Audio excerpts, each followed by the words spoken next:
mbokku téléspectatrices yu Jama TV yu saxoo di ñu seetaan muy góor ak jigéen mag ak ndaw fu si waay mën a nekk am ci ñun kóolute di ñu taaxirlu waxtu bu ne nu ko raw lañ amee cofeel pas-pas ak yéen a ngir dégtal leen lépp lu leen soxal waxtu ba jot na yéen a ngi ci seen émission bu mag bile di nataalu bés bi muy émission bu ñuy amal dimanche bu jot ci waxtu bile li sabab émission bi mooy xool ñi nga xamante ne vraiment ay personnalité lañ mais aussi seen wàllum liggéey seen wàllu taxawaay ci dëkk bi doon loo xamante ne buñ leen invité ba indi leen fii nii ci plateau bi muy xale yeeg mag ñi ak téléspectateurs yi mën a jàngee ci parcours am tey nag ñu am le plaisir de recevoir ici sur le plateau ki nga xamante ne moom mooy Cheikh Mbacké Diouf Cheikh Mbacké Diouf yow yaay secrétaire général de la fédération internationale départementale de Gossas mais tamit nga nekk ci li nga xamante ne mooy DRTS maanaam nga fay def ay liggéey yu am solo mais aussi bokk ci parti bi nga xamante ne moom mooy ànd jëf bi nga xamante ne kii moo ko dirigé muy le leader bi nga xamante ne moom mooy Diop Decroix ana lan gannaaw bi mu la nuyoo ngay saafontoor téléspectateur yi lay seetaan à travers Jama TV. merci beaucoup Serigne Cheikh. vraiment xanaa di la sant bu baax di la gërëm. ci invitation bi nga ma invité. ci seen télévision Jama TV. di nuyu téléspectateurs yi nga xam ne ñoo ñuy seetaan. di seetaan Jama TV. di ko safoo comme ni nga ko waxee. di leen ñaanal kooruk jàmm. yal na yàlla mottali lépp. ñu commencé ko ci jàmm yeggali ko ci jàmm. yàlla nangu suñu koor. maa ngi koy ñaanal ñëpp di ko ñaanal mboolem jullit. di ko ñaanal askan Sénégal yëpp. ok mu daal di am solo mbokku téléspectateurs yi émission bi nag interaction lay doon vous les téléspectateurs vous pouvez nous appeler sur ce numéro bi nga xamante ne moom mooy flotter devant les écrans muy numéro boobu nga xamante ne mooy 206 209 plus 54 206 209 boo duggee ba jot dalal ton nga daal di bës li nga xamante ne mooy 54 comme ni ñuy waxee parcours doomu aadama bu ne nit mën na si jàngee te nit ki nee nañ lépp loo xamul baatinam dootu jëriñu tey nag li ñu bëgg rek mooy à travers cette émission képp ku doon dégg ki nga xamante ne moom mooy Cheikh Mbacké Diouf nga mën a xam lan mooy idéologie am lan mooy depuis ba muy ndaw ba tey lan mooy ay ambition politique am ak lan mooy gis-gisam politique ci réew mi loolu avant tout d'abord daf ñuy permettre en tant que bu ñu demee ca ba ngay ndaw foofu la ñuy remonter tey si sa éducation familiale tey maanaam da nga am une éducation boo xamante ne c'est traditionnel comme ni ñu koy waxee wala ça tendait vers une modernité selon li ñuy inculquer si yow sa waa famille. merci beaucoup Serigne Cheikh. vraiment di kontaan bu baax ci question bi. comme ni nga ko waxee rek. man maa ngi juddoo Somb. Somb je pense que bu ñu nee Somb tey ñu bëri xam nañ ko. Somb on fera allusion peut-être tuuti ci la bataille de Somb. surtout fi ñu denc ki nga xam ne mooy Maba Diakhou. juddoo ci benn famille boo xam ne nag vraiment dañ ñoo yar. ci yar bu njëkk ba. surtout ci diine. ak ci cosaan. ak yar bu njëkk ba. ba tey jii may wax ak yow ni dafa am benn slogan boo xam ne ñun moom la ñuy jiital. suñu kër. mag jiitu. gone topp. loolu la ñuy dawal démb loolu la ñuy dawal ba tey loolu la ñuy continuer di dawal incha allah donc loolu ça résume defe naa. l'éducation traditionnelle bi nga xam ne moo fa ne. ok amul diingatante. mag bu waxee daal gone da cay topp. ok loolu la ñuy yare ci loolu la ñuy dund. ba tey jii may wax ak yow ci aussi ci loolu la ñuy dund. ok donc vraiment. di ci gërëm suñu waajur bu baax a baax. ok am na si importance voilà loolu mooy sax li nga xamante ne mooy l'éducation africaine. ba tax na tey gannaaw bi nga dee ndaw daal di jaar ci say loxo famille maanaam ñu yar la teg la ci yoonu siraatal mustaqim gannaaw loolu bi nga màggee ba jëflanteex àdduna jàngi ñëw def ci ay poste ay consort tey yow vous vous sentez plus traditionnel ou moderne? bon à l'instant man je me dis que. ci yar boobu noonu. je me sens toujours traditionnel. dama ciy sentir traditionnel. c'est vrai que ne modernité bi nga xam ne moo am tey. modernisme bi nga xam ne moo am tey. du ma yàqal lenn ca. source ya nga xam ne ca laa yaroo. ok parce que rëccuwuma ko benn yoon. ok ca yar bañ ma yar. ok daanaka dama koy wax dama naan bon fu ma dem mën naa fa dund ak ñoom. quel que soit nit ki nu mu mën di mel affaire amul problème. bu dee ku ma war a jox cër dinaa la jox cër bi ma la war a jox. respect bi ma la war a jox dinaa la ko jox. fi ma la war a teg dinaa la ko teg. ok lépp luy sama àq ak sama yelleef ci sama diggante ak doomu aadama. dama koy dund du ma manqué kenn respect. ok te loolu mënuma ko sax fexe bu ma ko jéemee sax ça ne passe pas. du dox. parce que ci niñ ma yare la. ok ku nekk ci niñ la yare bu dee yar ba dëggu na. te taxaw na. je pense que ne amul lenn loo ciy changé. ok te lépp modernisme bi ñuy wax ni yëpp. ça tourne autour de ça. ok ci tradition boobu noonu nga xam ne moom moo fi njëkkoon. ok yar boobu nga xam ne moom la ñu yare woon. ok bu ñu waxee modernisme ak traditionnel mun nañ si jàppee comme lu jëm ci système wala benn aspect boo xamante ne. muy famille occidentale ak famille yi nga xamante ne ñun ci lañ maanaam maîtriser si ñaari monde yooyu la ñuy yar ñi nga xamante ne mooy nit ñi mais à travers cela. tey ana lan la tradition maanaam monde traditionnel ana lan la des ci yow lan la inculqué ci yow comme ay valeurs. voilà comme ni ma la ko waxee rek. li mu inculqué ci man dafa am solo ci man. am solo ci doomu aadama. parce que les valeurs. mooy maanaam dafa am loo xam ne. dafa conforme mooy li nga xam ne mooy conforme ak suñu aada. valeurs yi nga xam ne moom moo conforme ak suñu aada. respecté mag. respecté kilifa. xam nooy waxee. ok xam nooy doxe xam nooy dundee. ok te aussi booba jamono yooyu noonu li taxoon ñu am chance su am éducation boobu noonu. on avait eu la chance d'être nekk en permanence. ak suñuy kilifa. ok ñu nekk ak ñun di ñu xam li ci lu ñuy bu ñu xëyee ñu xam ci lu ñu xëy. bu ñuy tëdd ñu xam ci lu ñu tëdd. ok foo fanaan ñu xam ko foo yenn ñu xam ko. parce que booba yàlla suturaaloon na ba. ñu mën a am ak contact boobu ak ñoom booba jamono ji peut-être melul nii. ok nit ñi di daw vers derrière quelque chose chaque fois. peut-être booba noonu nit ñi doyloo woon nañ li ñu amoon. ok yoroon mënoon nañ ci nekk. néew si bëri. mënoon nañ ci nekk dund ci ni ñu ci war a dundee ba mu macha allah. ok loolu c'est une soumission si je comprends bien ce que vous venez de dire.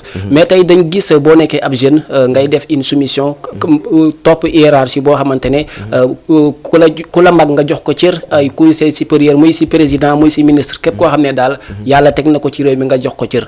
mais boo ndaw ñi léegi boo amee soumission boobu dañuy daal di naan diw mi est-ce que ça va parce que lépp lu ñu ko teg mu kii ko loolu ban jàngat nga si am. merci beaucoup Cheikh moo tax des fois jamono ñu toll nii njiit dina jafe. parce que dañuy wax à chaque fois que ne ku nanguwul ñu jiite la doo mës a jiite. doo jiite ku nanguwul ñu yëlif la doo mës a yëlif. te loolu ci ay valeur la en fonction de. xam nga dafa am loo xam ne tey. buñ ko centraliser fii nga xam ne fii lañ dëkk. dañu am loo xam ne moom mooy conforme ak suñuy réalité. surtout suñu aada suñu cosaan. loolu mënuñu on ne peut pas s'en passer de cela. mënul nekk. parce que bu ñu jéemee s'en passer de cela rek. dañuy faillir à notre mission te bu boobaa da ngay sonn rek. mais doo yegg ci lenn. ok loo ku nanguwul ñu jiite la. doo mës a jiite. dëgg la ku nanguwul ñu yëlif la. doo mës a yëlif. mu am solo bu baax a baax. loolu vraiment aussi dama koy faral di wax. à chaque fois. man tey kii nga xam ne moom war a yëlif. damay nangu nga yëlif ma. ok parce que mosuma gis kenn koo xam ne yëlif war na ma yëlif ba yëlif ma. ok ma toog fenn rëcc ko. ok léegi nag. peut-être comme ni ko gars yi di waxee. ok fougue jeunesse wala des trucs comme ça mooy tax ñenn ñi xaw a mel nenn ni. ok wala affaire mais peut-être ñooñu dama naan ils ont failli à leur mission. ok su mission boobu da ci baax. ci wàllum aada cosaan boobu ak modernité concordance bi ñu am est-ce que tey slogan bi ñu doon dégg ci sous l'arbre à parable tey ñaari mag jote ci réew mi wala ci penc. ñu dem utu garab bu bakkane dem jubboole leen foofu loolu est-ce que valeur yooyu gis nga ne comme da nga wax ne li ñuy inculquer ci yow tradition la. est-ce que yaa ngi gis ne ñu ngi jëfee lu mel noonu ci maanaam. wàllum jox nit daal ak. très bien ci booy ci sëñ Cheikh. ci boor côté yu bëree bëri. loolu dañ ko tumuranke fi mu toll nii. waaye man mii ma xam ne man valeur yooyu ñoo ne ci man ba tey. dama koy faral di wax. touche du bois macha allah. sama kër fa nga xam ne fa laa dëkk. ok doon mag ca kër ga.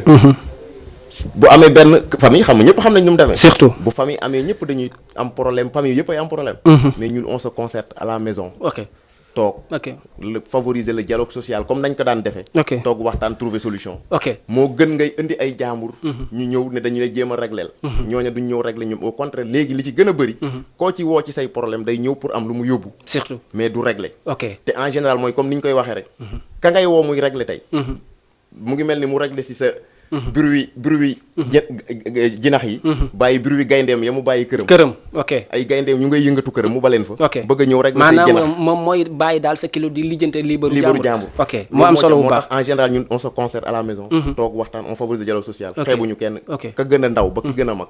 ñu ñëw toog ñu ne ah lii de posé wu na lii lu tax mu demee nii nu mu demee nii nu mu demee nii bu ne nii la demee ñu toog waxtaane ko après jubóo ci ok actuellement dañu nekk à la croisée des chemins boo xamante ne Occident bi ak africain bi dañoo tase foo xamante ne faw doomu aadama am bu mu si tànn tey est-ce que gisoo ne tey xale yi jéng dem ci modernité lañ gën a jege que ñu war a mën a jéng dem ci traditionnalisme parce que influence occidentale bi waaw loolu yëpp dafa am lu ko wund li ko wund mooy manque de compréhension li ko sabab moom manque de compréhension moo sabab loolu ñi bëgg a jéng jëm fële da ngay tardé sa bopp rek parce que des fois dañ koy wax nee nañ yàggaayu bant ci ndox mënul tax mu soppeeku jësig dëgg la mënul ne da nga fay dem liñ la ànd boo dem fekk boromam boo dem fekk fa borom mu toog dëgg la loolu dañ ciy tardé rek déema roy dàq wala affaire yooyu nag moom des fois dafa am lu bëree bëri loo xam ne xam naa ci kanam dinañ ci aborder ñu gën a xuus ci loolu moo indi surtout ay éclaircissement ci en tant que jeune boo xamante ne am na loo aspiré doon dans l'avenir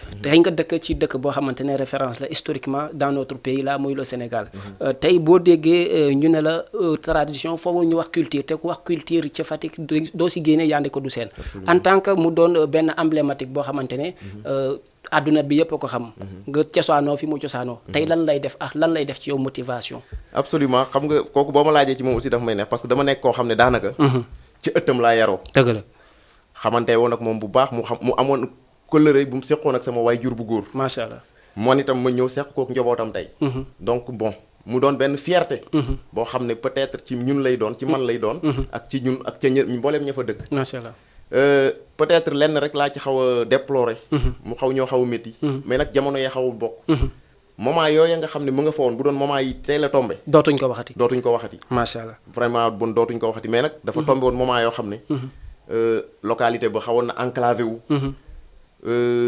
accès bi yombul woon communication bi yombul woon te mu nekkoon koo xam ne dañ ko doon soxla fu ne di ko woo am permanence mu war di génn am yu muy lijjanti ci affaire yi ki nga xam ne fi nga ne bu ñu la mën soxlaa urgence du ñu la mën a woo téléphone jot la looloo taxoon ñu naan dafa ñibbi gànjaay mais ñibbi gànjaayam mosul am benn rupture ak waa Somb ak digganteem ak Somb nga xam ne fa la ok une dernière question ci lu jëm ci tradition moderne et consort tey su ma la waxee ne est-ce que Somb delloo nañ mbattamba ca ndaal ma est-ce que li ñu ameeloon yaa ndi ko du seen delloo nañ ko njukkal boobu est-ce que wala dañoo croiser des balaa rek en principe liñ ci mën dama naan liñ ci mën daanaka ñu ngi koy def parce que lañ seqoon ak njaboot ga ñu ngi koy seq ak ñoom ba tey di jëflante ak ñoom di leen taxaw amul ay des bu des ci ak diggante ak njaboot gi di ko dund ak ñoom ñu ngi prôné sax les jeunes de Somb ñi nga xam ne ñoom ñoo wër Somb et environ ñu ngi prôné à chaque fois ñu gën a defar nekkin ba def ko benn musée boo xam ne moom mooy nekk foofu pour musée Yandé Codou Sène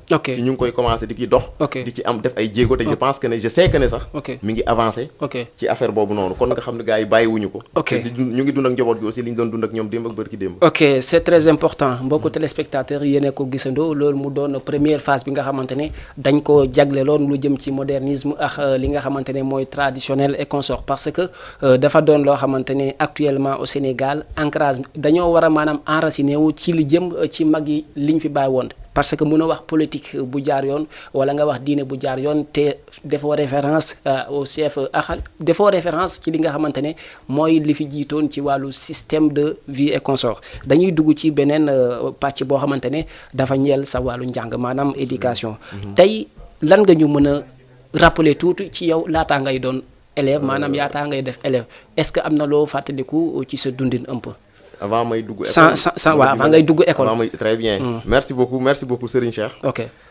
loolu aussi vraiment dinaa ci kontaan pour ñëw ci ba may gone defoon naa ne sax man du ma dem école defoon naa ne sax man du ma dugg école ah bon waaw parce que dañu amoon sama papa xam nga mooy li ñu doon wax éducation bi nga xam ne ci lañ yaru woon mag jiitu gone topp sama papa dafa dëkkoon ak benn frère am boo xam ne gëmul woon njàngum nasaraan surtout te moom moo doon wax muy dogal muy nangu mu ne gone yi daal duñ dem école ñu dem man daara alxuraan lañ njëkk a jàng foofu ci Somb alxuraan lañ njëkk a jàng effectivement defoon nañ ne sax lii daal mooy wëy ñu dem ba benn instant suñ moroom yi bu ñu demee école ñëw ñun ñu dem daara alxuraan jàng bu ñu dajeek ñun ci yoon bi di ñu tooñ di ñaawal ndax demoo leen école affaire yi bon ñun boobu on xamuñu woon lan mooy école lu ca ne ñun pour ñun li ñu nekk moom mooy li war a am surtout ñu dem ba jëmmi jamono daal après bon xam nga rek société di avancé sama papa ne léegi daal gone yi daal il faut mu dugal leen man bi may dem école primaire 9 ans laa demee école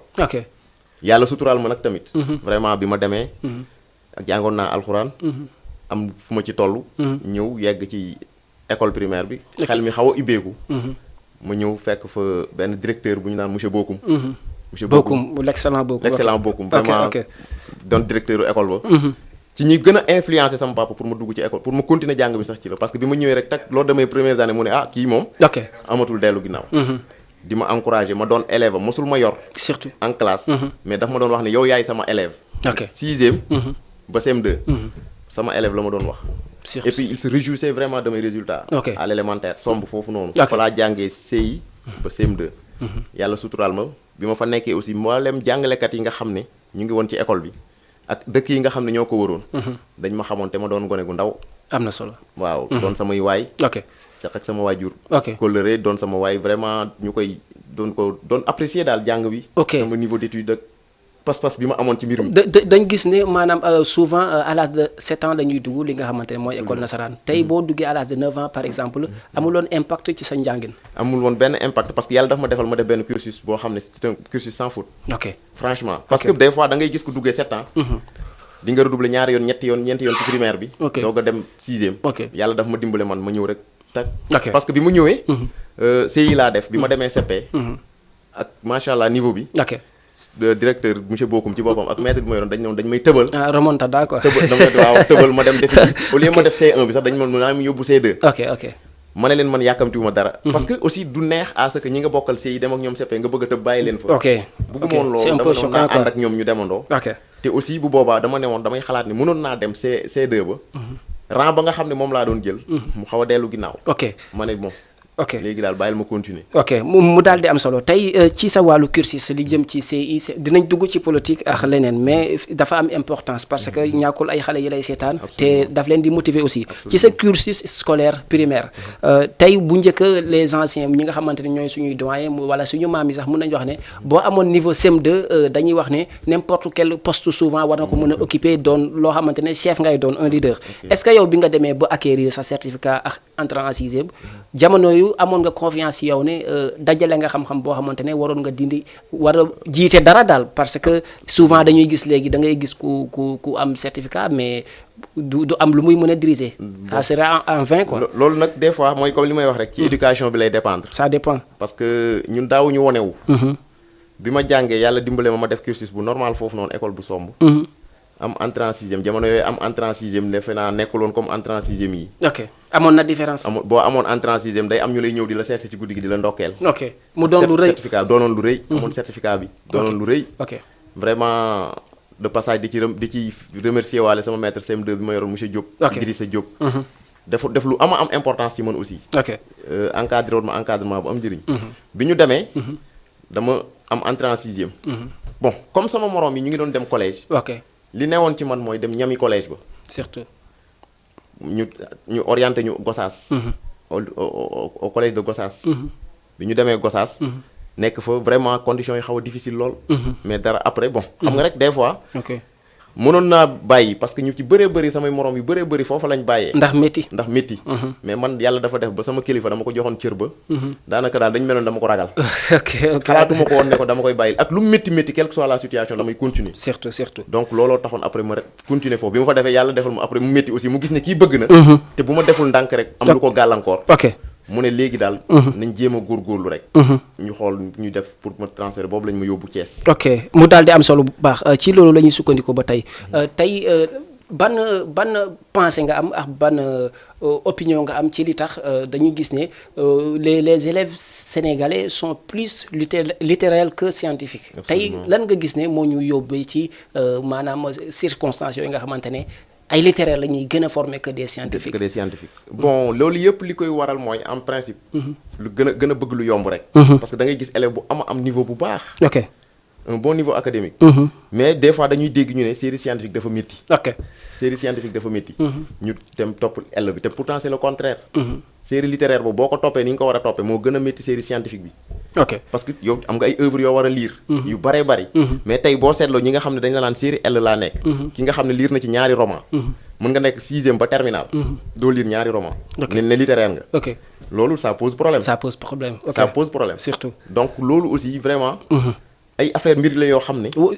war nañ si mën a liggéeyaat. war nañ ci mën a liggéeyaat. ok nos acteurs du système éducatif. ok war nañ mën a xoolaat ci mbir moomu. ok gën a encourager gosses yi. ok les jeunes là. ok gën leen a dugal ci mbir yi pour ñu mën a vraiment gën a. song ok scientifique mu am solo bu baax a baax tey ñu dem ci beneen fànn muy ci côté justice et consort est-ce que yow tey mës nga dund injustice.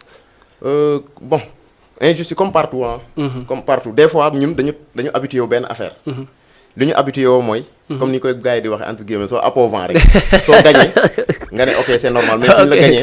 nga ne gars yi dañoo jéng. ok en général noonu lay demee. loolu nag des fois dafa am lu bëree bëri lu ko wundu encore. loolu. maanaam ci mbirum justice ak injustice. fii nii ci Sénégal. dafa am dépendance. mais personnellement yow est-ce que mës nga ko dund. injustice quelque part. quelque part. bon bien sûr mës naa ko dund. exemple benn cas boo xam ne dund nga ko. mës naa dund injustice. bon des fois comme type du point de vue sport bi. sport xam nga dama sport moom defe naa ne ku nekk xam nga. surtout sport ok. ci laa gën a dund ay injustice yu gën a graaw. par exemple. damay ñëw sama ASC dama ko bëgg je suis le président de l'ASC. ok dama ko bëgg. trop di ci def samay kéemtalaay kàttan. pour yóbbu ko ci niveau yi gën a kawe. ok mais damay dem ay nawetaan. ok nga fubali. ok gars yi galgal la gàllankoor la. am nu mu demee. ci ay pop yi nga dund injustice ñu mën nañ la éliminer. ci injustice boo xam ne saa yi da nga naan lii. teguwul fenn. ok donc te doo ci mën dara. ok parce que ñay toog di àtte. fa ñu ne yow mënoo yeggoo fa. ok wala boo fa yeggee yow amoo fa kàddu. ok te fa nga amul kàddu nag mënoo fa décider. ok yow bu la injustice dalee da ngay fajal sa bopp wala da ngay bàyyi ci loxo bi yoon. non damay bàyyi ci loxo bi yoon. parce que lii ma lay wax nii. dal nañu fa dalatiñu fa mais. à chaque fois même tey boo laajtee ñi nga xam ne ñoom ñoo dëkk ci gox boobu. dañu naan gars yi duñ bàyyi. ok boo ñu tegee lu ñu war a teg dañuy dem niveau supérieur. ok dem niveau supérieur ba lu ñu yoon may rek après ñu jël. ok mais du ñu xeex xuloo et cetera xamewuñu ma ko sax nag d'ailleurs. ok xuloo xeex ak histoire ak détails yooyu. ok non fi ma war a faje laay dem. régler li may régler. faj li ma war a faj après dem sama. ok est-ce que à part yow gis nga keneen koo xam ne jege na la dund injustice. bon mooy sama alentour bi rek comme ni ma ko bokkee rek gars yi ma xam ne sama génération ñi nga xam ne ñun ñoo nekk foofu. li may dund daanaka ñun. ok ñooy xàcc wandoo di dóorandoo. ok lépp loo xam ne mooy sama injustice daanaka injustice lay doon ci ñoom. ok mais dañuy àndandoo rek. ok parce que mbooloo mooy doole. ok suñu àndee rek combattre loolu dinañ ko combattre ba prochaine fois du ñu dalaat. ok mu am solo si côté injustice ba tey dañoo gis si manifestation yi nga xamante ne dafa passé fële ca Médina ñu gis un jeune du nom de Doudou Fall. parce que on dit que maanaam dafa am ñu bëggoon attaquer mairie bu Bamba Fall mais moom mu intervenir ba ñu koy taxé de nervi ba mu ñàkk bakkanam tey gis nga ne position boobu mu jëloon pour défendre ay biens mairie loolu c'était une position légitime de sa part ou pas. sëñ Cheikh. foofu réeroo daf fee am. li waral yii yëpp réeroo la. ah bon si réeroo la réeroo xam nga li ñu naan réeroo amul ñàkk a waxtaan a am. ku nekk am nga droit ne tey. samay bien wu koñ. tey kenn du ko laal. ok tey sa télé bii nii tey. bu amoon ay manifestation équipe bi fi ne ku ne mën na ñëw taxaw ci buntu bi nag fii kenn du fi dugg kenn du ko yàq. ah bon bien sûr. parce que yéen a ko moom. ok seulement nag mën nga dem ba. ñu ëpp la doole askan dafa am doole. ok bu ñu attaqué rek moom kenn mëntu ci dara. ok donc le mal est plus profond. ok foofu réeroo la donc il faut waxtaan am. ok waxtaan il faut mu am. ok ñu gën a mën a toog. waxtaane mbir mi jàngat xam affaire bi fan la nekk. ok anam bi nga xamante ne noonu la defee ay actes selon vous est-ce que position bi mu jëloon normalement moom la waroon jël. position bi mu jël pour défendre ay biens. waaw non comme ni ma la ko waxee rek. ku nekk am nga droit taxaw ne da ngay défendre say biens. genre maanaam. boo seetloo ña daan jihaad. lan moo leen doon waral di jihaad dafa am lu ñu doon prôné. ba mu jar leen ay bakkan. ok daf la ko jaraloon kooku niveau ba mu toll woon la. ok ku ci ne niveau ba ngay toll. ok ba mu jaral la bakkan. foofu ngay toll. am na koo xam ne tey. à côté de lui ci société bi. danaan jaraluma ko. ok mais kee ne fa mu toll woon mënu ko jar ña doon jihaad. xooluñu woon xamaluñu woon janj ak joor. parce que daf leen ko jaraloon te dañ gisoon ne lii mooy dëgg. ok ki gis ne lii mooy dëgg nag pour nga génne ko ci loolu. day xaw a jafe day jafe. ba tax na am anam boobu nga xam ne moom la doon défendre ay biens ba ñuy jàppee ko jihaad. ñu taxé ko de terroriste. yow si loolu moo bu diis boobu ñu koy teg en tant que frère ban sentiment nga siy am. mooy li may wax rek. des fois mooy li may wax rek réeroo moo am rek. réeroo moo am rek des fois il faut ñu toog recadrer affaire bi xool situation bi lan mooy waral yenn situation yi ba tax yenn yi di am. ok li tax yenn yi di am. parce que des fois nag. Cheikh fi mu toll nii nag tiit dafa jot. ah bon tiit jot na parce que dama ne des fois dafa am yoo xam ne ci comme fi ñu njëkkee boo fa demee ginnaaw ci fi ñu njëkkee tuuti mooy ay valeur. ok surtout. am na yenn valeur yoo xam ne suñ ko perdre ci mim réew. bu xamatu bon tiit jot na. ok mais nag di la wax ne askanu Sénégal. jàmm rek lañ bëgg. surtout askanu Sénégal. ok jàmm rek mais lañ est-ce que bëgg, xam bëgguñu nañ leneen. yoonu jàmm niñ koy sàkkoo. jàmm rek lañ bëgg. seulement des fois il arrive des moments yoo xam ne. responsabilité bi day partagé wu.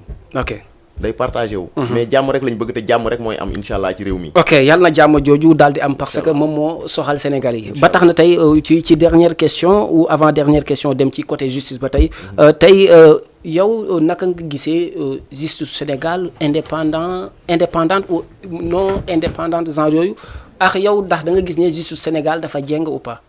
justice Sénégal c'est que justice Sénégal. li ñu ko mën a tuddee du mbirum jéng. dafa li ñu naan indépendance des pouvoirs. moo fi war a am. ok mais tey boo seetloo. la justice n'est pas indépendante. ah bon. si la justice n'est pas indépendante tey boo seetloo. loolu yëpp c'est un problème de constitution. ok xam nga tey boo seetloo li nga xam ne moom la ñuy appliquer. ci kaw justice ci pouvoir yi nga xam ne ñoo fi nekk ak affaire yi. c'est des trucs yoo xam ne dañ ko importer du colon ba léegi moo fi ne. ok di fi dund. ok ñu ko fiy dund. ok jeexul. dañu fi. loolu pour mu dëñ. il faut ñi nga xam ne ñoom ñooy l'ensemble des acteurs. acteurs yi nga xam ne ñoo fi ne. ci réew mi. toog autour d'une table. ok pour waxtaane loolu noonu jox justice am indépendance. parce que boo seetloo président. ok moom moo coiffé ñëpp. coiffé. ok loolu. ay texte ko ko jox. ok texte yooyu noonu tant que dindi wuñ ko ci fii. leneen du régler mais problème bi. est-ce que pour un bon président donte moo nekk à la tête de ces constitutions ak institutions est-ce que du baax souvent mu bañ a tënku ci loi mais muy fait appel si morale daal incha allah. xam nga tey Cheikh. li fi nekk dafa compliqué. mi ngi mel ni tey maanaam.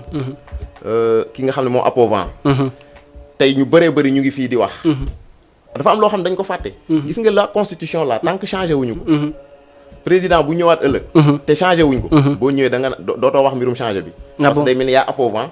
ça fera ton affaire. ok waaw. ok mu daal di am solo léegi dernière question ci côté justice dañoo gis Ousmane Sonko. procès am bële passé mooy bi ñu ko njëkkee oo ci mu dem di wuyu tribunal diggante moo Mame Mbaye Niang bi mu ñibbisee ñu gis ne dañoo saccager ay biens comme voiture am et consort ay avocats ne dañuy saisir ay juridictions internationales c'est-à-dire pour daal dem ca tugal pour wax fa seen nakar. muy benn ñaareel bi Ahmed Khalifa Niass bi ñu coupé les signaux de Walfadjri mu daal di wax ne tamit moom day saisir à des institutions nationales internationales. pour jooy fa seen naqar. est-ce que loolu du tekki ne sénégalais yi daal amatuñu confiance ci justice bi selon ni muy doxee. merci Cheikh gis nga loolu noonu. tey je pense que bi nga may présenter da nga ma présenter sous les couleurs d'un parti politique. surtout. leader bi nga xam ne moom laa nekkal ci parti bi ma ne. moom dafa yàgg défendre ak yelleefu doomu aadama. di ko def ba muy gone ba muy ndaw. ok. mu koy jaraloon ko bakkanam.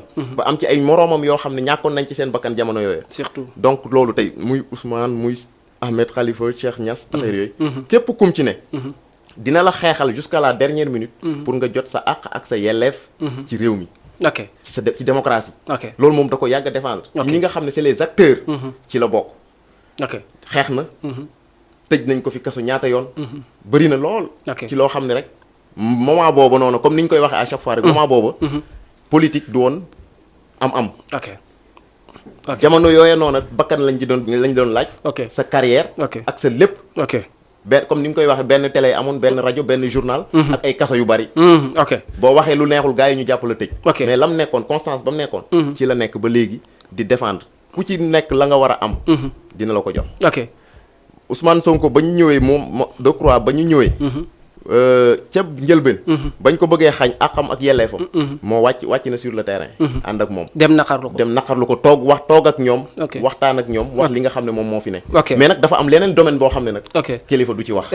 ok am na solo. voilà mais en matière de télévision il faut éclaircir. non am na yenn domaine yoo xam ne noonu du waxu kilifa. ah bon waaw moom. du ci wax te ñun ci loolu la ñu bootu ci moom la ñu bootu aussi. ok am na solo ba tey dinañ ñëw si moom am na ay pàcc yu ñu ko jagleel moom ci boppam muy Diop Decroix ak yéen selon ni ngeen gisee doxalinam mais tey dañuy dugg ci beneen aspect boo xamante ne ça vous concerne maanaam si fi nga daanalee tey parti on dit que plus de 300 partis et mouvement ñu ngi ci Sénégal tey lan nga gisul feneen lan nga ñëwul feneen ba bàyyi fi ay partis yu bëri ñëw sukkandiku ci ànd jëf. très bien tey sa intégration merci beaucoup sama intégration ci ànd jëf.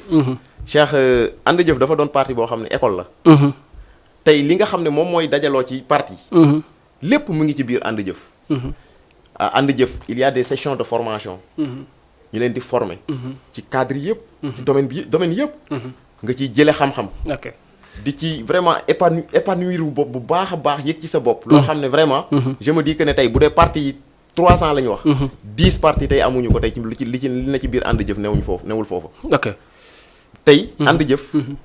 c'est un parti très structuré. ok ki ko diriger moom xam-xam naataable tuñ ko ci. ok je pense que ne ñëpp nangul nañ ko. ok ñëpp ñi fi ne ñëpp. ok nangul nañ ko tey nag neex na nag ku nekk fàqee ca lang ga rek. ne damay wut sama parti politique bopp.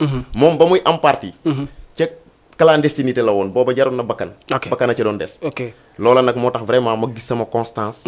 di ca jànge lu bare mais est-ce que ci wàllum taxawaay pour jàmmaarloo ñi fi nekk muy pouvoir bi est-ce que maanaam côté maanaam radicalisme bi mu waroon am ci côté opposition bi doon une opposition farouche est-ce que gis nga ne taxawee ngir nga.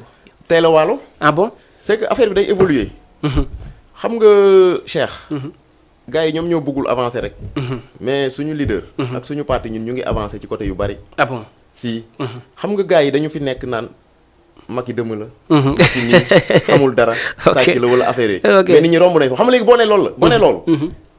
ñun dañuy xool nan la ñu war a defaree réew mi. alternative boobu nga xam ne moom moo fi war a am. ànd jëf loolu lay. defar ci ban côté defar parce que ki fi nekk tamit. defar néew na liñ koy ŋaañi ci ñàkk defar. xam nga tey boo seetloo. Abdoulaye Wade ñëwoon na. ñu ne na dem doy na. Macky Sall ñu ne na dem doy na. keneen bu ñëwee ñu ne na dem doy na. ok léegi li fi nekk cette alternative là.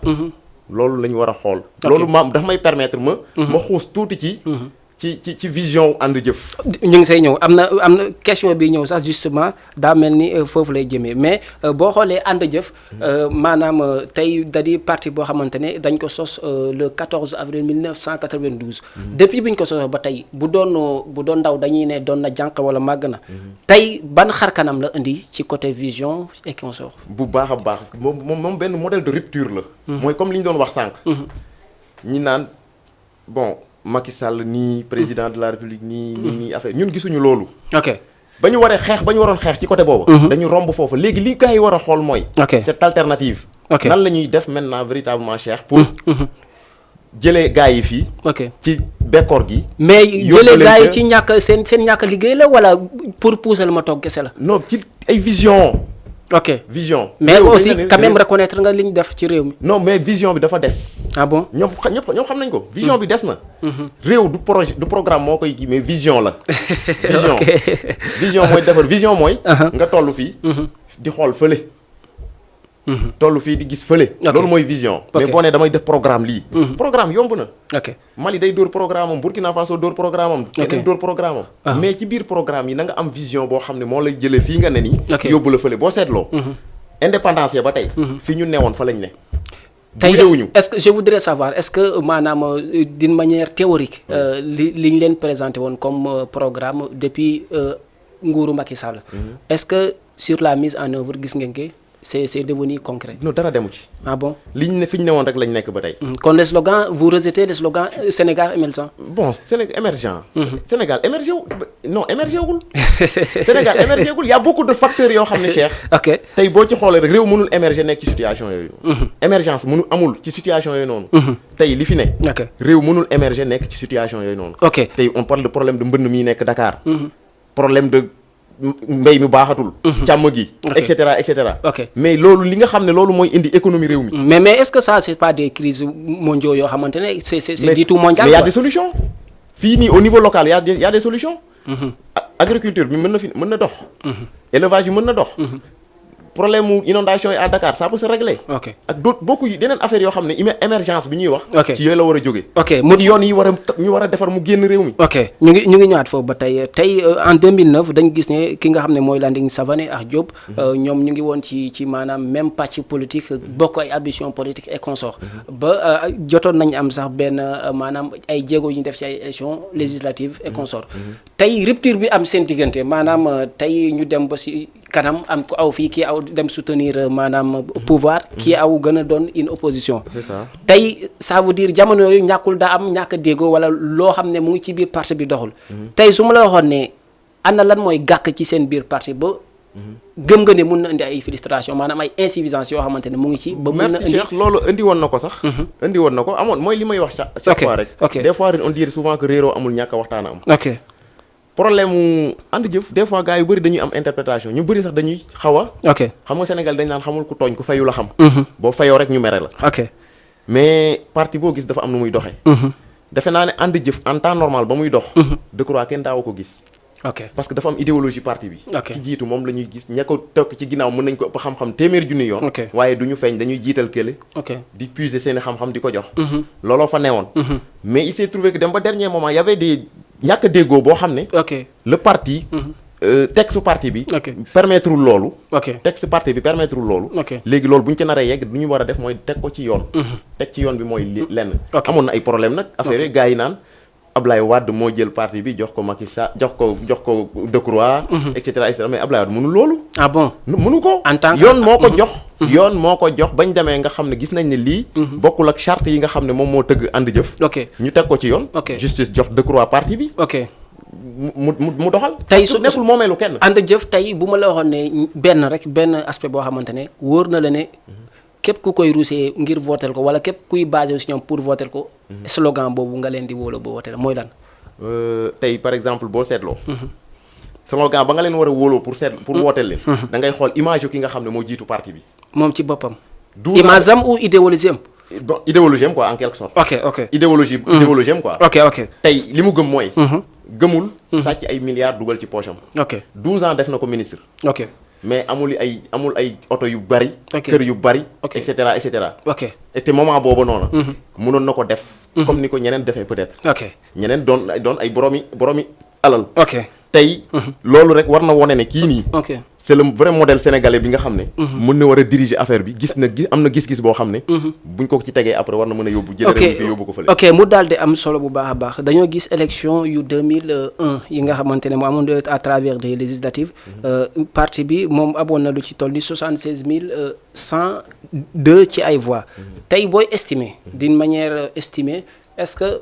gëm nga ne tey buñ jubluwaatoon ay élection chiffre boobu nga xam ne ay 76 000 et quelques mun ngeen am lu ko wees ci à travers ni leen dëkk bi óoloo. bien sûr. ah bon bien sûr c'est que xam nga le problème qui se pose mooy li may wax rek des fois.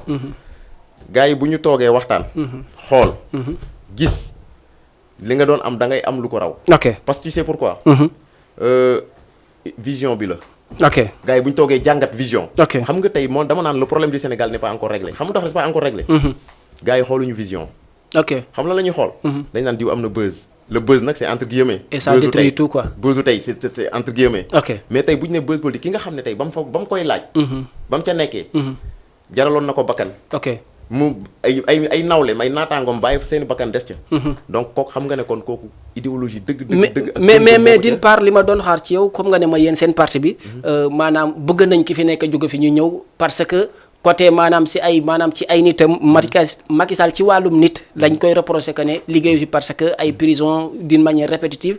mais tey boo waxee vision est-ce que sénégalais yi lay seetaan dañuy wax ne kii est-ce que réellement xam na ay réalisation Macky Sall parce que côté boobu dañ jàppale daf ci am benn réussite extraordinaire. loolu la ñuy gis. mais aussi c'est concret aussi. bu ñu toogee autour d'une table. c'est que dafa des dama ne la. ñoom ils ont un programme. mais vision bi laa wax.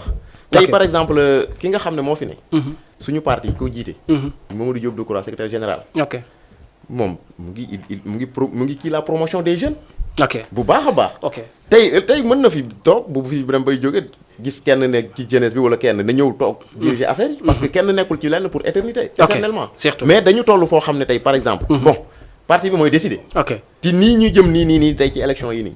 dina doon parti bi dina am candidat. vous pensez à ça. si ànd jëf day am candidat.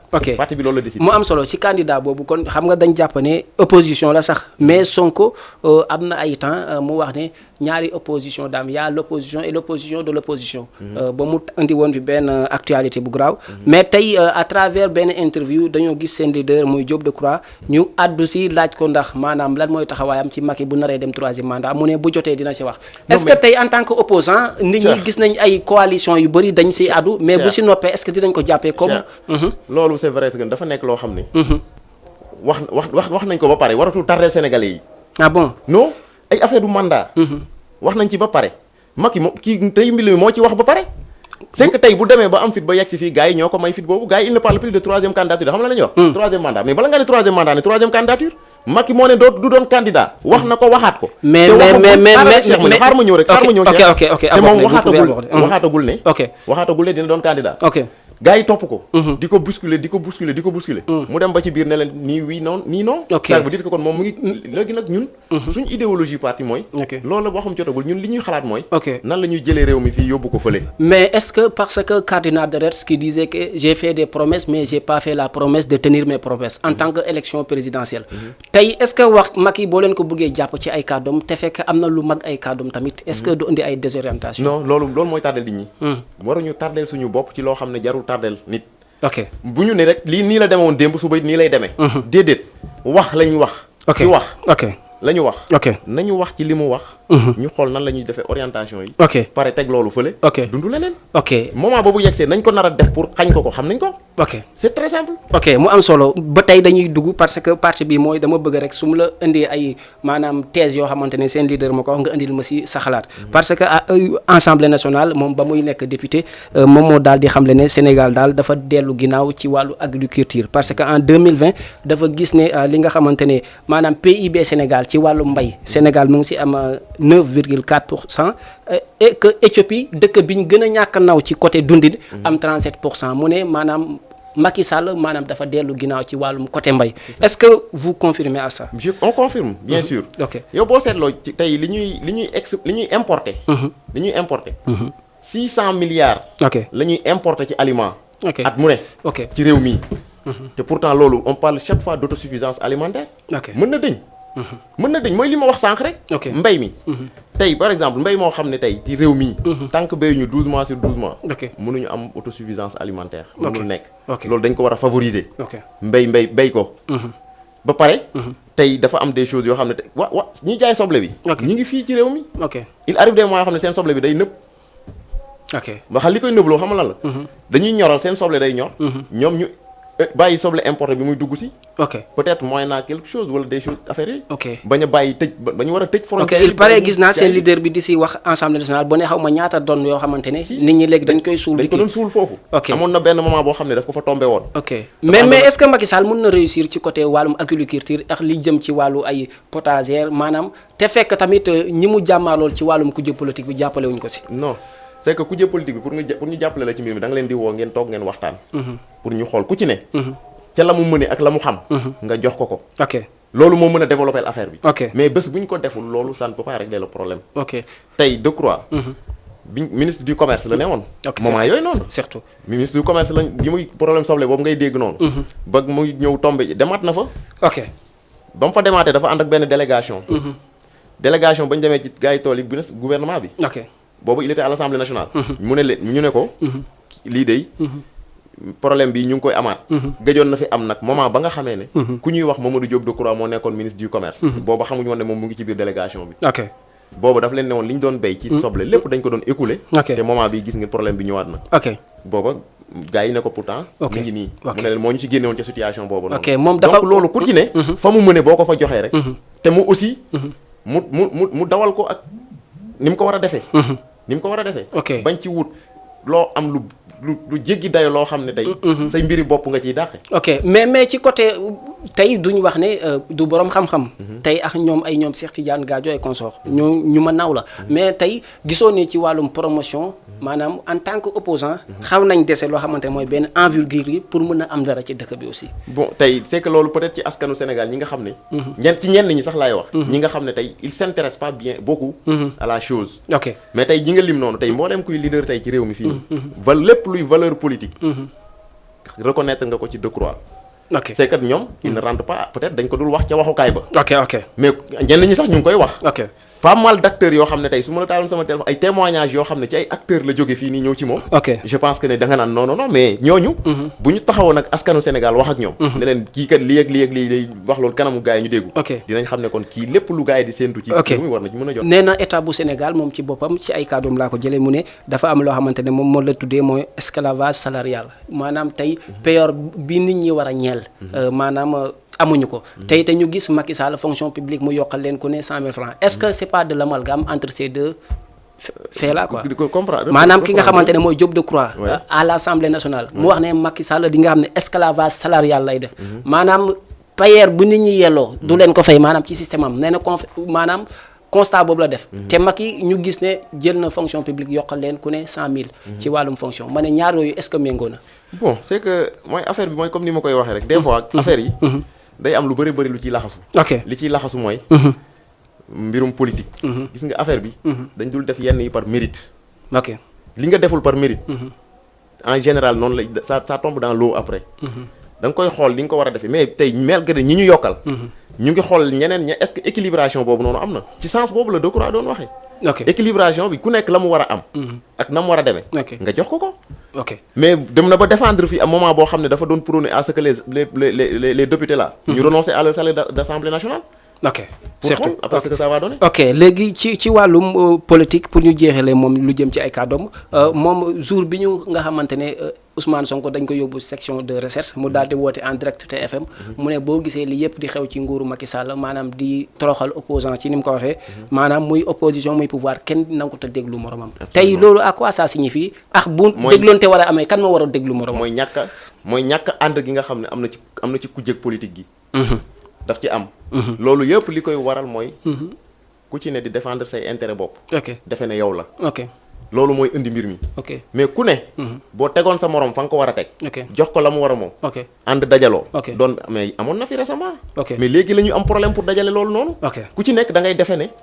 affaire bi yow la. ok mais buñ toogee waxtaan. ok ñu xam ne kii mooy mbir mi. ñu jox ko. ok mu am solo bu baax a baax tey dañuy dugg nag laataa ñuy dugg ci actualité internationale pour ma am yenn question yu mu la laaj tey dama bëgg nga wax ma selon le maire de la commune de Patar. selon moom vision politique am. avant muy ñëw noo ko gisee d'abord. ban perception nga amoon ci moom bi mu ñëwee ban perception nga am ci moom ak selon peu de résultats yi mu def ban perception nga am ci moom. d'accord sëñ Cheikh. donc vraiment di kontaan loolu boo ma delloo sama commune. je pense que foofu day xaw a am benn particularité. dans la commune de Patar Lia. dafa garaaw dafa yéeme. pour mu répondre. véritablement. ci turu commune. day xaw a jafe. ah bon géographiquement Patar xam nga ni mu bindoo. surtout commune boo xam ne. amul carrière. amul suuf. amul marché hebdomadaire. mbooleem li nga xam ne moom moo wër commune moo bokk ci commune bi. amul benn dëkk bu ci am benn marché bu mag bu mën a indi dara. amul yoon bu fa jaar. bu war a mën a indi ji amul gare routière. ok amul leneen. mais commune boobu. pour mu dox. day xaw a compliqué. li ko mën a doxal mooy xam-xam dëgg ko mën a doxal xam-xam. moo ko war a mën a doxal. mais ci marché bi nga wax marché bu kii bi loolu noo koy tuddee. du hebdomadaire bu fan ci marché bu somb bi. non mais boobu doxul. kan moo ko war a doxal exactement. xaar ma ñëw ci xaar ba ñoo yegg si foofu noonu. ah bon non dama bëgg ñu dugg ci lële ba pare. waaw ok dama bëgg mu leer parce que parenthèse la maanaam marché bi si boppam. ok léegi xaar marché luuma bi nga xam ne gars yi ils ont tout fait def nañ lépp. peut-être. fan la desee exactement des na quoi. des na ñi ci ni mu dese mooy ci maanaam. ci acteurs yi. xam nga tey marché. gis nga site. ci site bi la échec bi ci site ba lay commencer d'abord. ok parce que lépp loo gis. dafa war a am des mesures d'accompagnement. tey somb nga def benn marché somb mu dox. def ko au centre du village. d'abord mu njëkkee fa. ba nga xam ne gars yi miin nañ ko tàmm nañ ko. affaire bi dox. ba dox ba nga xam ne gars yi laxar seen mbir laxasoo na foofu noonu. ok ki bu dee jour samedi la. nga xam ne samedi prochain ki ñëw samedi bi mënul tardé samedi prochain parce que lijjanti ay mbiram. ok bu la neexee bu boobaa fu la neex yóbbu ko ci localité bi. mais jël rek ne bërët. yóbbu ko fenn foo xam ne. amul toilette. ok amul et cetera et cetera. ci sori na. nit ñi tàmmuñu fa fréquenter. et cetera donc je pense que ne somb maa ngi fàttaliku ci ay jamono. amoon na luuma bu doxoon boo xam ne doxoon na mais boobu ci biir dëkk ba la newoon. ah bon si ci biir dëkk ba lañ ko defoon. mais biñ ko defee foofu nag buñ ko defoon ci biir dëkk ba mu dem ba continuer gën a dox. fu leen neex ñu génne yóbbu. fekk na mesure d'accompagnement yi def nañ ko li nga xam ne moo war a nekk am ci lieu bu ay nit di dajaloo. fu ay nit dajaloo day am ndox. ok day am ay ker. day am leneen ak leneen loo xam ne mooy maanaam jumtukaayu nit ñi doomu aadama yi. ok c'est important donc loolu mooy. ok affaire bi et puis bon donc ci commune bi. ma xam ne ma gis ci ne. yu mel noonu bu amee. pour commune bi avancer. il faut ay waxtaan am. ci acteurs yi nga xam ne ñoom ñoo nekk ca commune ba. mooy béykat ya. sàmmkat ya. jaaykat ya. et cetera woo wax leen. te bañ a indi affaire de partisan politique. affaire politique wala des trucs comme ça mooy li may wax chaque fois rek. ñenn ñi dañuy def la politique politicienne. dañuy xam ne lii. maa ngi koy wax. waaye bés bu ma jotee du ma ko mën. aka faa bëri. te aussi ñu toll ci moment boo xam ne. dafa xaw a compliqué. tey maire ba fa ne. bon ñu ngi koy wax jàngul nee nañ jàngul moom jàng na si yow.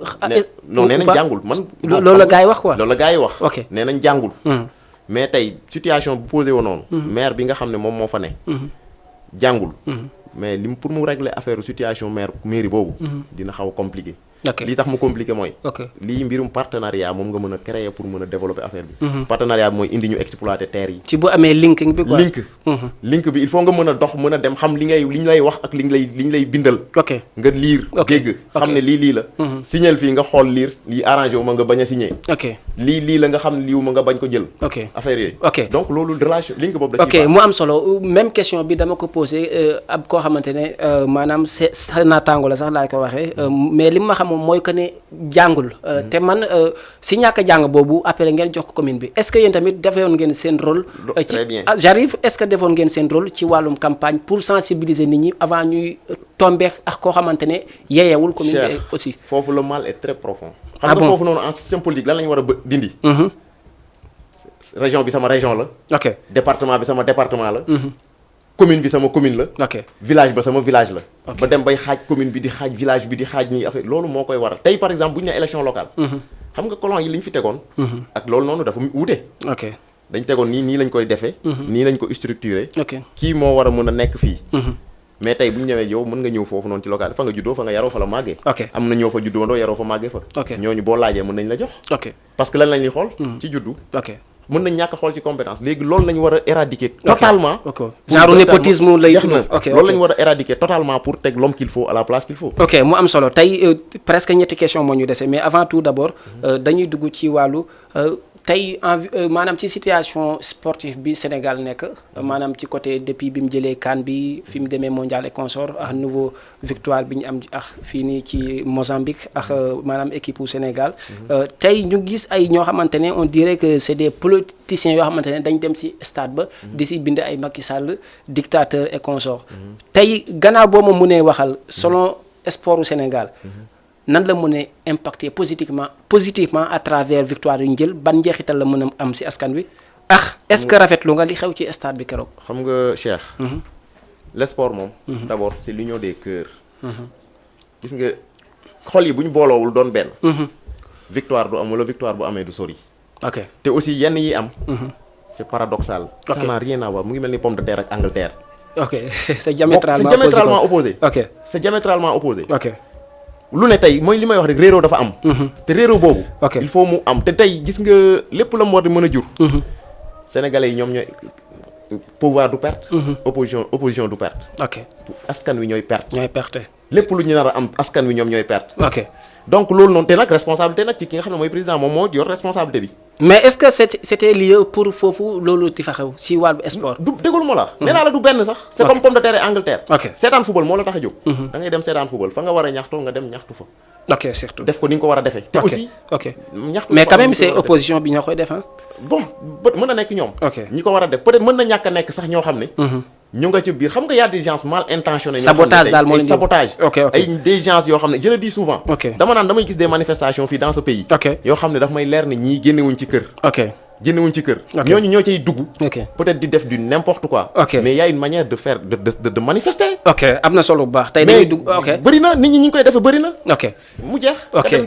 mu am solo dañuy dugg ci actualité internationale tey Genève maanaam fële États-Unis dañ gis des mineurs yoo xamante ne maanaam dañ leen di defloo ay marches parce que ñu ne Macky Sall dictateur ba tey ñu ne libéré Amidia en tant que est-ce que loolu tamit amul benn njeexital boo xamante ne bu jéggi dayoo bu baaxul tamit bu muy def ci ndaw ñi en tant que ñu leen di yóbbu ci ay marches yoo xamante ne c'est purement politique. am na ci dès que loolu mu ngi mel ni li ci am ci xew ci école bi.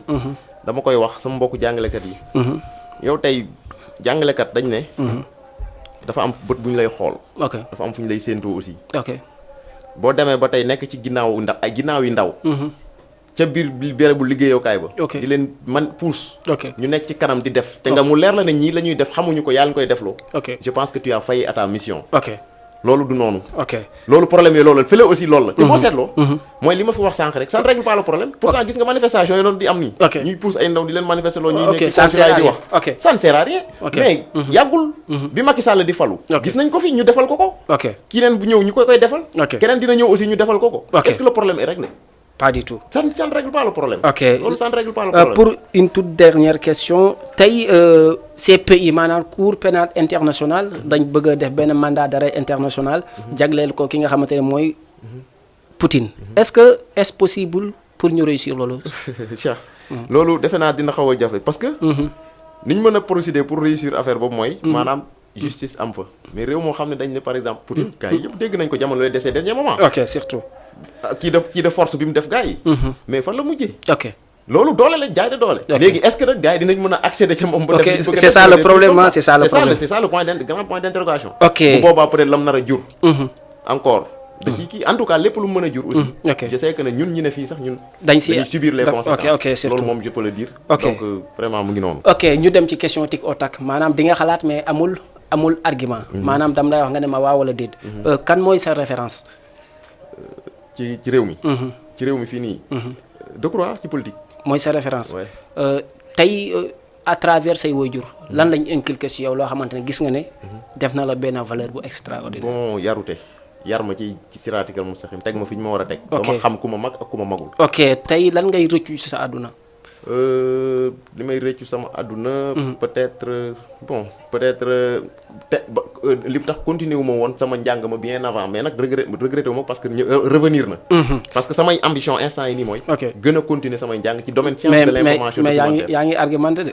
ah d'accord merci. ok lan moo ban valeur maanaam wala lan mooy mën a tax tey nga ne alhamdulilah ba ma doonee doomu Sombe exemple mu def la fierté. xanaa juddoo fa màggee fa yaroo fa. te am sama yéene yëpp. ok yéene leen ko. ñoom ñu xam ko.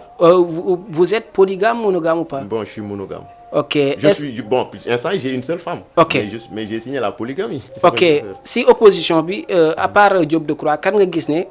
tey yéene nga ko mu doon prochain président du Sénégal. ah bon instant yi mënuma gis keneen. non à part moom. non mënuma gis keneen. comme mu ngi fi moom mënuma gis keneen quoi. ok Macky Sall soutenir troisième mandat ou pas. soutenir troisième mandat Macky Sall. ou pas. non mais ñun loolu on ne parle pas de ça. est-ce que gëm nga ne opposition bi am na ay terroristes comme ni opposants yi pouvoir bi leen di tooñee. am na ay terroristes. waaw ah bon loolu moom bon je ne sais pas. gëm nga ne pouvoir bi am na ay nervi. ndax pouvoir bi am non man gis naa ay nervi. ah bon gis naa ay nervi. waaw léegi pourquoi vous argumentez que maanaam tey gëmoo ne opposition bi am na terroriste après. vous taxez de terroriste c'est autre chose. ah bon. c'est large quoi. xam nga tey nervi. mën naa gis ne c'est les gros bras loolu yàggul quand je les ai vus. ok à l'université. ok mais vraiment yàgguma pare quoi université. quand même ça a été un plaisir de vous recevoir sur le plateau mais tey quelle est votre solution du Sénégal pour le Sénégal du Sénégal. solution bi daal Cheikh. xam naa fa lay tàggatoo téléspectateurs yi say projet et consort. li ma gis daal mooy li may wax rek. ok problème bi daal pour ñu régler ko. c'est très simple. ok dañ koy njëkkee ci Ndakaaru gii. gis nga li nga xam ne moom mooy indi surpopulation bi à Dakar. mën nañ ko éviter. jël les opportunités yi nga xam ne ñoo nekk Dakar. génne ko ci biti. li nit ñi di fekk si. génne ko ci biti. gis nga bés bu ñu ko defee. on n'aura plus à parler d'inondation parce que zone yi gars yi dëkk. ay bërëbu ndox la. parce que surpopulation bi moom moo waral affaire boobu noonu. donc loolu daal je pense que ne nañ ko génne ci biti. développer mbéy mi. càmm gi. napp gi. te suñu institution yi aussi. constitution bi nga xam ne moo fi ne. ñu woot les acteurs de développement. ñu toogaat autour d'une table. waxtaane ko. nga xam ne kenn dootu ci nax kenn ci benn ponk. bu boobaa keneen ku ñëw aussi. coow li du bëri mais buñ ko bàyyee nii mu continuer. ku ñëw ñaari weer ñetti weer gars yi génn si la fa nga ne. ok mu daal di am solo mbokku téléspectateurs ak téléspectatrices yi ñu doon seetaan vraiment ça a été votre émission nataalu bés bi ñu koy amal dimanche bu jot ci waxtu bile. tey nag vraiment ñuy gërëm ki nga xamante ne moo nekkoon suñu invité moom mooy Cheikh Mbacké Diouf bi nga xamante ne vraiment ku ñu ràññee ci li muy yëngatu la ci wàllum politique muy doomu Fatick mais précisément di doomu Somb Yandé Kodou Sène mais aussi di nuyu suñu directeur général Amadou Wuri mi nga xam ne bëggu ñuy tudd turam mais vraiment grâce à lui ñu ñuy gis ci écran yi te moo ñu wonaleex askan wi mais aussi di nuyu xalif généraux yi ak ñi nga xamante ne ñoom ñooy coutumiers yi ak consort di wax yàlla nañu yàlla may ñu eggali koor gi ci jàmm ñu ngi leen di jox dig daje bu ëllëg incha allah ci beneen numéro nataalu bés yi merci beaucoup.